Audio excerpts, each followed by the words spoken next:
Металлодетекторы и камеры видеонаблюдения. Сегодня обычная школа больше напоминает секретный охраняемый объект. Войти внутрь могут исключительно школьники, любой взрослый исключительно при предоставлении официального документа и приглашении от учителя. Такой уровень безопасности – мера вынужденная.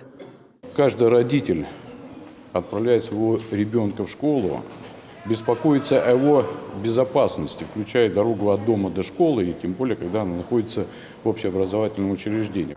Сегодня в каждой школе установлено в среднем около 30 видеокамер, как внутри, так и снаружи. Все они выдают сигнал на один экран. И вот первая загвоздка. Он сравнительно небольшой. С таким оборудованием даже профессионал своего дела самым зорким зрением может легко упустить из вида что-то важное. И это далеко не единственная проблема, которую в ходе рейда по школам столицы отметили для себя народные избранники.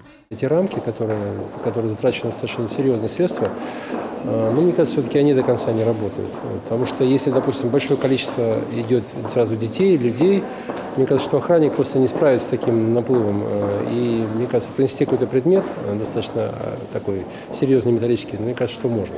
Такие факты, конечно, требуют проверки и решения. Так на круглом столе звучит предложение увеличить вдвое посты охраны, а еще качественнее готовить самих сотрудников для работы в образовательных учреждениях.